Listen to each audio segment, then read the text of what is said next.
Pero kung bago ka pa lang sa aking channel, paki-like, share, and click the subscribe button and the notification bell para lagi kayong updated sa mga parating ko pang uploads.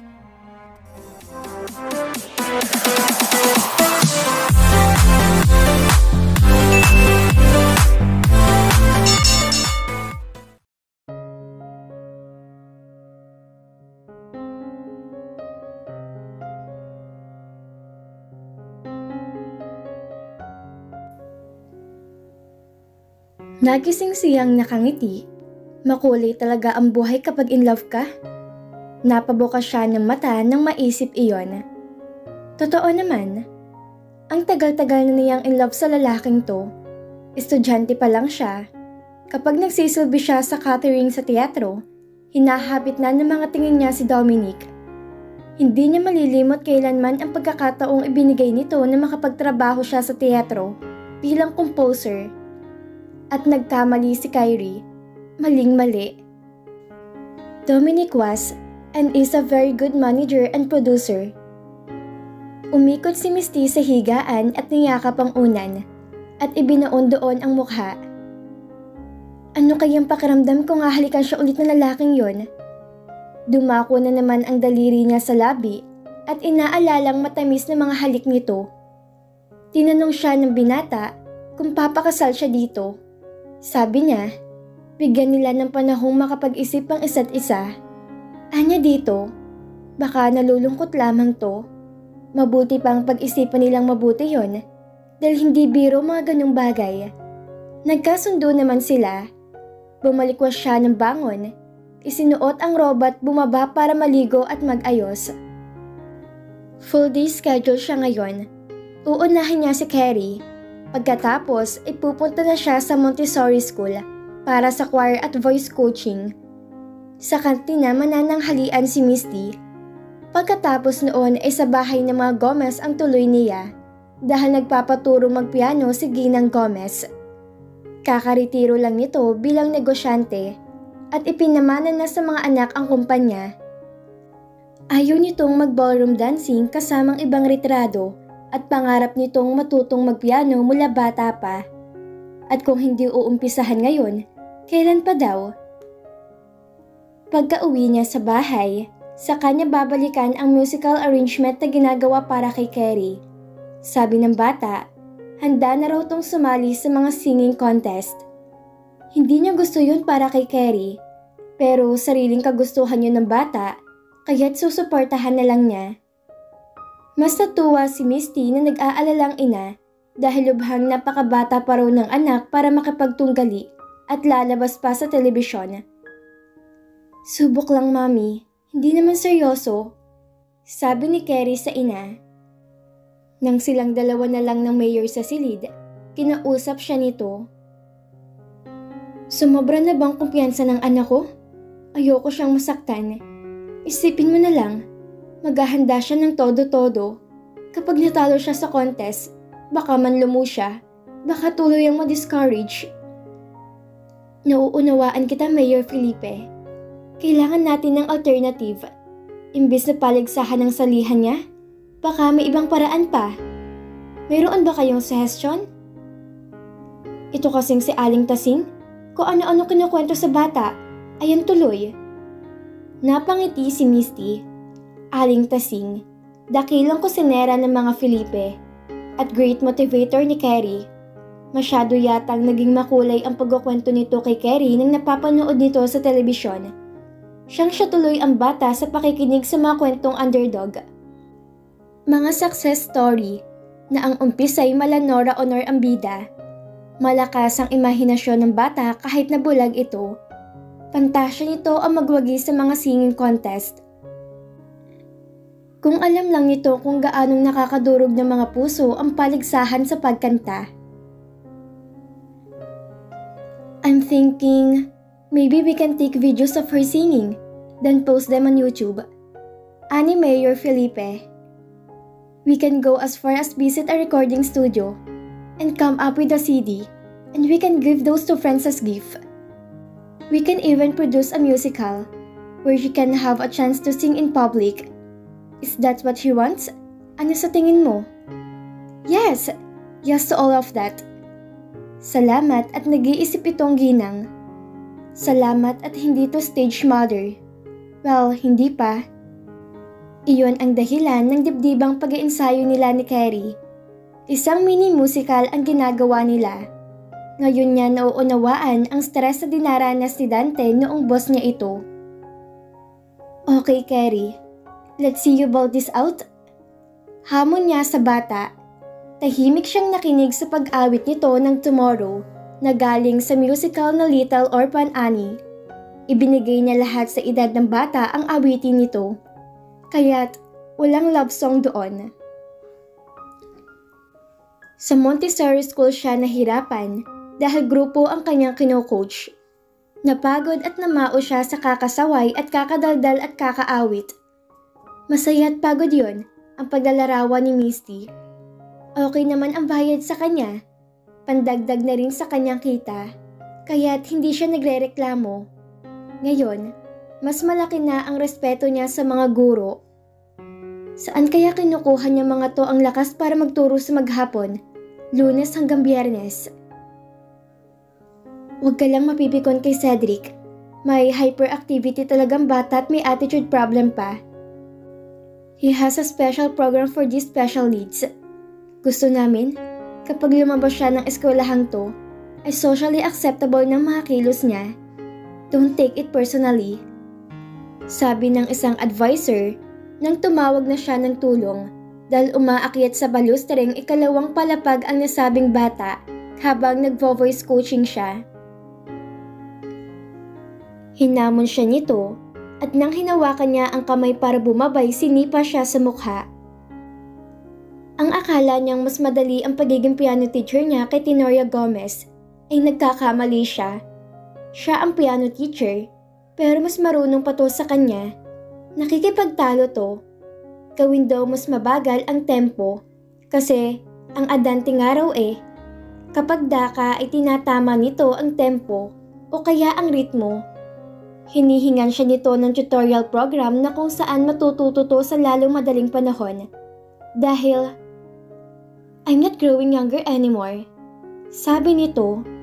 Si Misty naman, opo lang ng opo. Ngumingiti na lang siya na matamis kapag itinatama siya nito. Papalubog na ang araw na makalabas siya ng gate ng mga Gomez. Nagtaka siya dahil pinababalik man din siya ni Tenoria Gomez. Bilang piano teacher, gayong ang akala niya yun ang huli nilang pagkikita. Tuloy-tuloy siyang naglakad.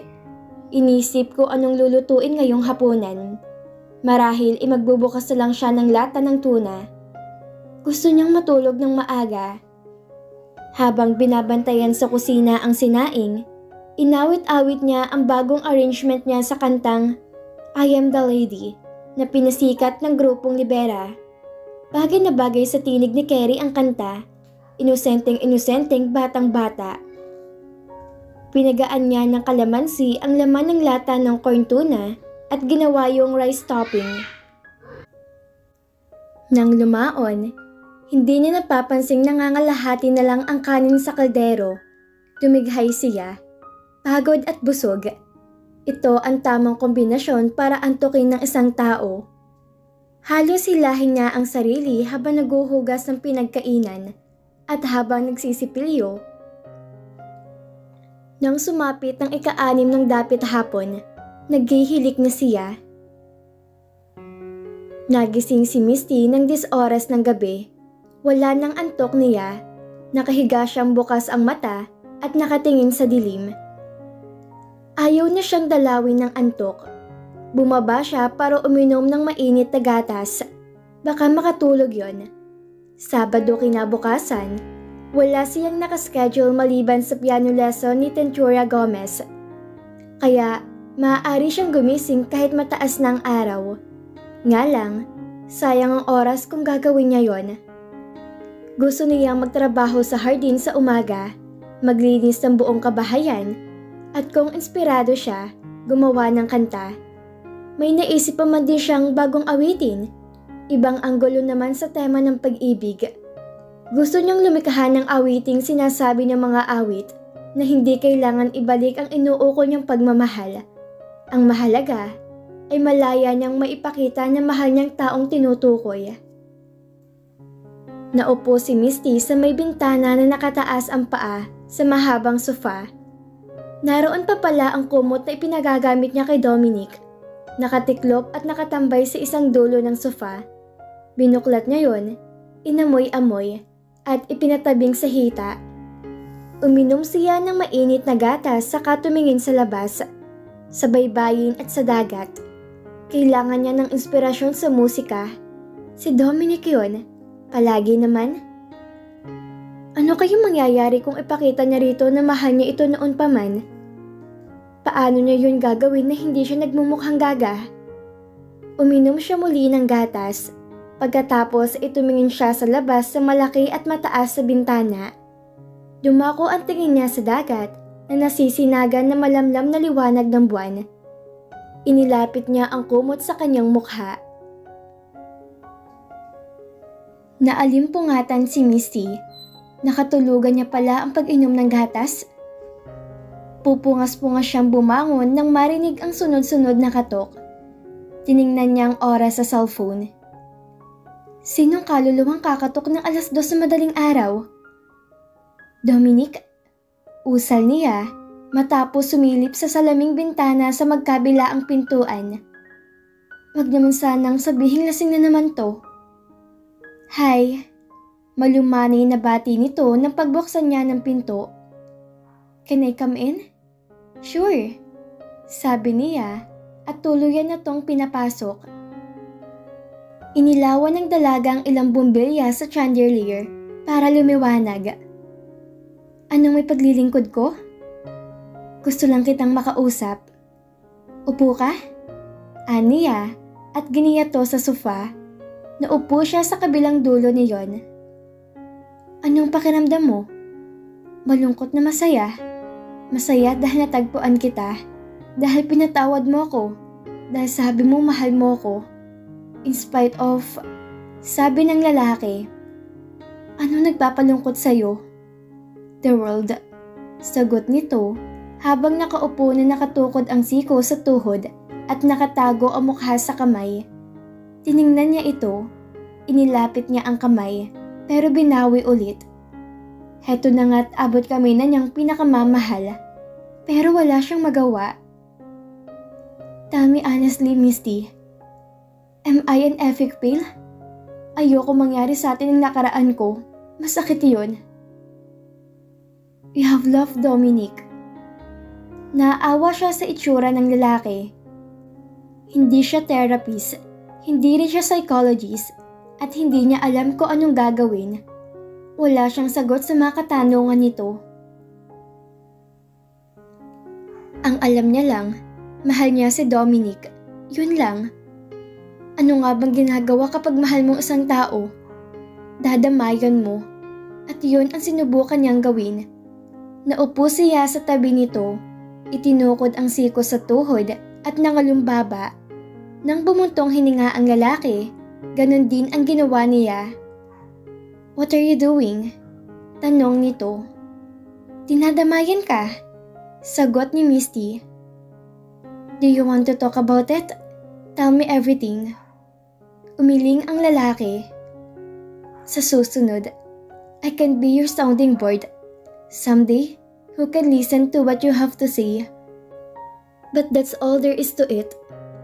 I'm not a psychotherapist, not even a nurse. Hindi ko kailangan ng psychotherapist. Believe me, I've been through one, and that's enough psycho session there. Do you want anything? Kape? Mainit na gatas? I'm not offering liquor though. Just a hug.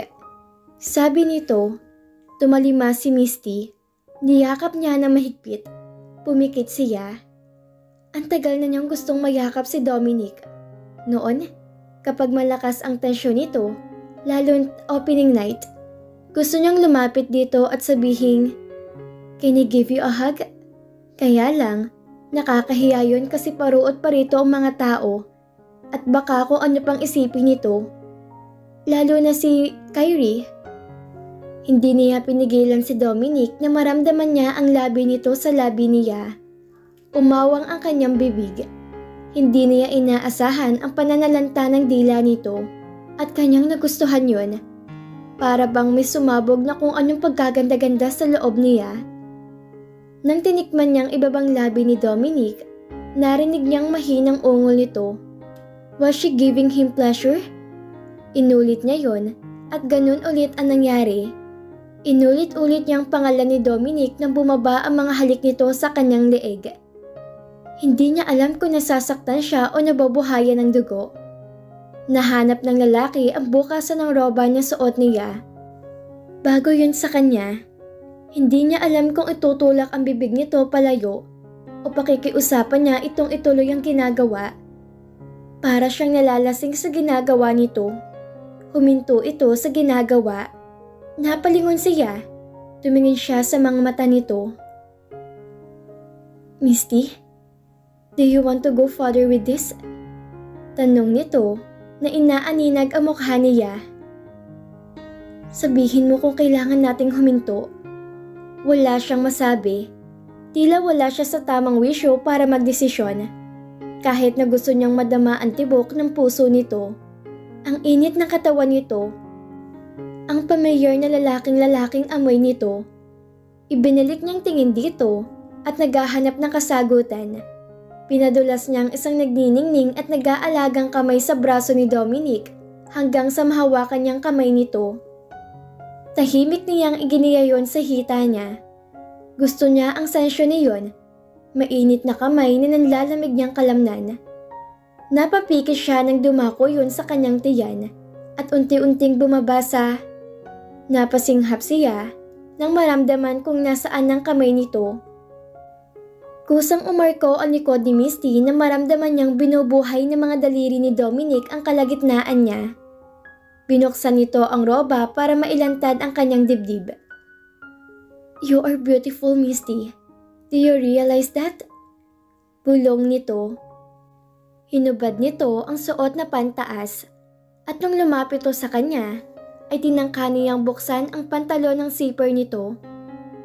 No! Pigil ng binata sa kanya.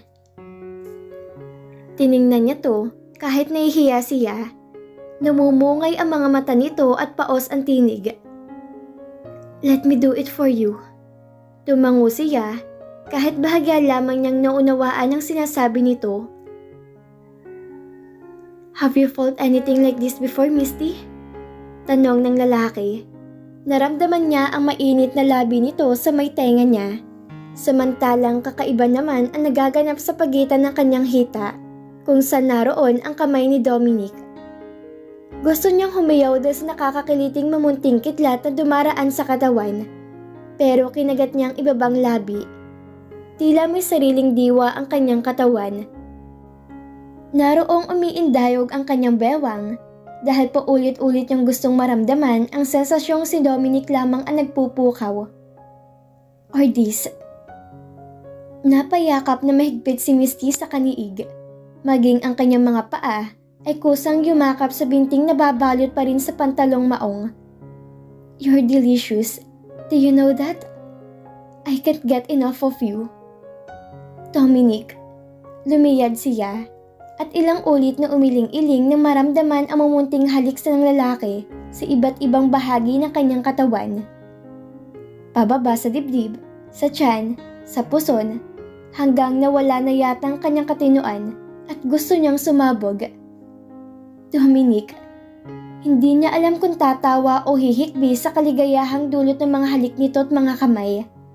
Kinagat niyang ibabang labi. Baka kasi may makarinig kapag sumigaw siya.